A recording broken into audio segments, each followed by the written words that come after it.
Before we begin, it is important to remember that the story you're about to hear is a work of fiction, created purely for entertainment and to explore the fascinating world of paranormal mysteries. In a quiet corner of the countryside, surrounded by old trees and even older rumors, there stands a place known only as Blackwood House.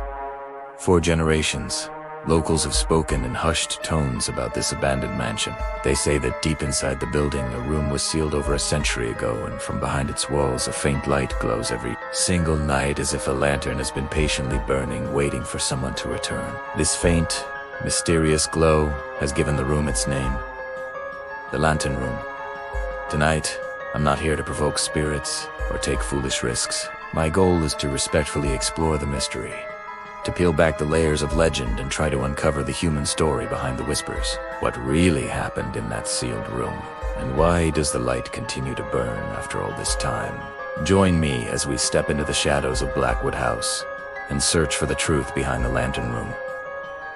The story of Blackwood House isn't written in any official history books. It exists purely in folklore, a tale passed down quietly from one generation to the next, becoming a part of the town's identity. According to the legend, this grand home once belonged to a wealthy and reclusive family. The family had a daughter named Eleanor, a quiet girl who found her greatest comfort in one small upstairs study. It was her sanctuary. Day after day, she would sit in that room for hours, reading or simply watching the world go by. A single simple lantern always burning beside her on the desk. Its warm, steady light was her constant companion. Then, one cold, bleak winter, the lantern went dark. Shortly after, the family sealed the room completely.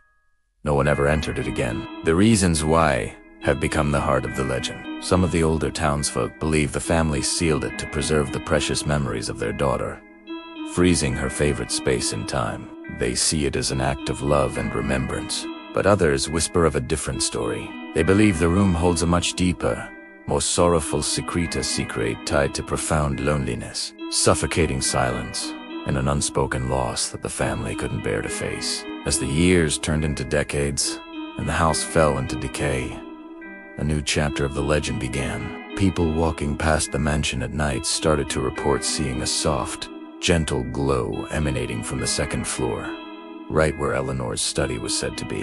It wasn't a frightening light, not a sign of danger or a warning to stay away. It was just steady, quietly present, flickering through the tiny cracks in the old sealed walls.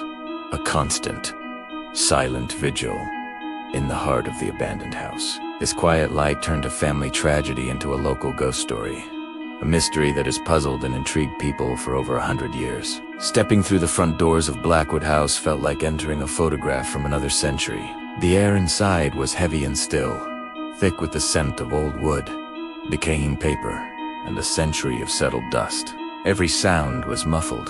The floorboards, softened by dampened time, barely creaked under my feet, swallowing the noise of my intrusion. Sunlight struggled to pierce the grimy windows, casting long, distorted shadows that draped over the furniture like shrouds. Everything was covered in a thick layer of dust, perfectly preserving the scene of a life abruptly abandoned. In my hands, I carried what I call symbolic equipment, a camera to document what I see, and a digital temperature monitor. It is important to be clear.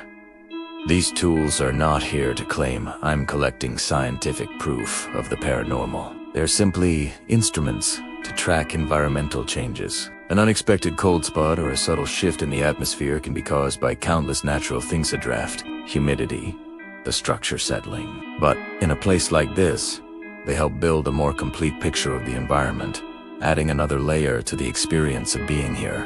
I made my way carefully through the decaying grandeur of the first floor, my light cutting through the gloom, and started up the main staircase. The air grew colder as I ascended, a common occurrence in old, unheated buildings, but it still put me on edge. On two second-floor landing, I found it. Just as the legends described, a doorway, completely sealed. Thick, heavy planks of wood were nailed horizontally across the frame, and the gaps were filled with crumbling plaster. There was no handle, no keyhole, just a solid, impenetrable wall where a door once stood. It was clear that whoever sealed this room never intended for it to be opened again. As I stepped closer, a strange feeling of stillness washed over me. The silence in the hallway was absolute.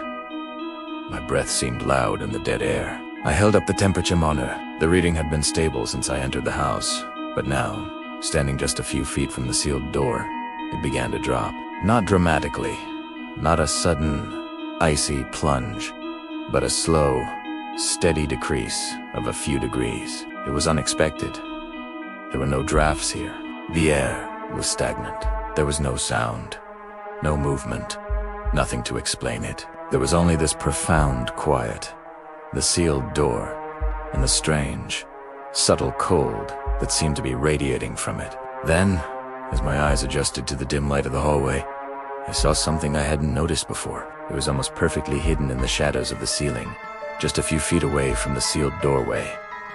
A small, square outline in the wooden planks above, a hidden hatch. My heart started to beat a little faster. The legends never mentioned a hatch. They only ever spoke of the sealed door. Could this be another way in? A way that had been forgotten over time? It seemed too small to be a main entrance, perhaps leading to a crawl space or attic. With a growing sense of anticipation, I knew I had to see what was on the other side. Instead of trying to force the sealed door or disturb the sight, I decided to focus on the hatch. It felt less like a violation.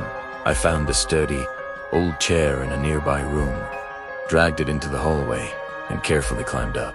The hatch was old and stuck fast, but after a few moments of careful pressure, it groaned open with a shower of dust and cobwebs. I pointed my light into the opening and pulled myself up to look inside.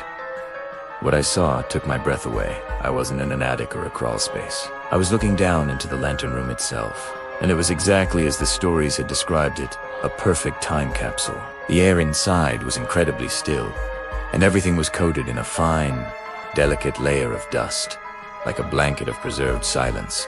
There was a small wooden desk against the far wall, a chair neatly tucked beneath it. On the desk, an open book lay face down, as if the reader had just stepped away for a moment. Bookshelves lined the walls, filled with old, leather-bound volumes, and there, in the center of the desk, sat a simple, elegant lantern, and it was glowing. A soft, warm, gentle light filled the small room, casting a peaceful, golden hue on everything. It wasn't flickering wildly or pulsing with energy. It was calm, steady, and strangely welcoming. There was nothing threatening about it, nothing that felt supernatural in a frightening way. It was just peaceful. I stayed there for a long time, just watching, completely mesmerized by the silent, beautiful scene. Then, something unusual happened. It wasn't dangerous, it wasn't violent, and it wasn't loud. It was just...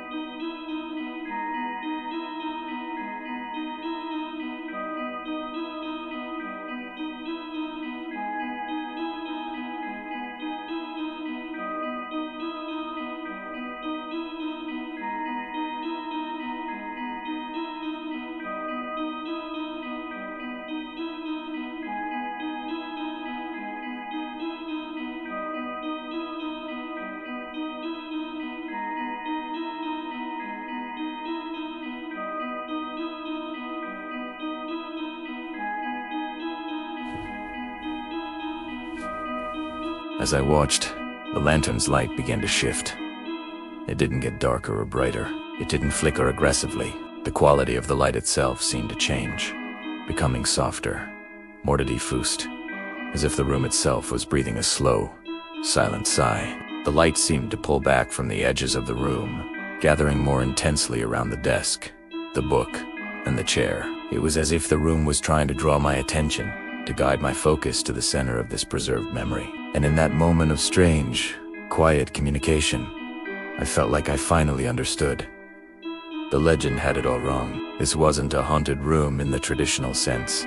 It wasn't a place of fear or a prison for a restless spirit. It was a memory, a moment of peace and solitude, so powerful and so cherished that it had somehow been preserved in time, held within these four walls. The lantern wasn't a ghostly beacon, it was the heart of that memory, still burning with a quiet, peaceful energy.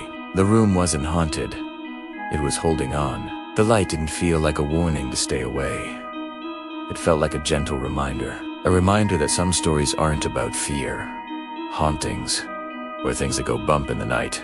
Some stories are about what people leave behind, the emotions, the memories, the moments that are so powerful they leave an echo in the places they once loved.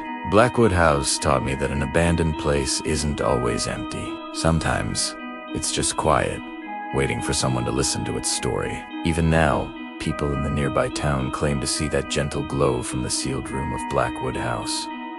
But perhaps they see it differently now, not as a threat or the sign of a restless soul, but as a question hanging in the darkness. What stories do our own abandoned places still hold, just waiting to be understood? What memories are still glowing faintly in the quiet, forgotten corners of the world? Thank you so much for joining me on this exploration. If you enjoyed this journey into the mystery of the Lantern Room, please consider liking the video and subscribing to the channel for more stories from the quiet places. Stay curious, and see you next time.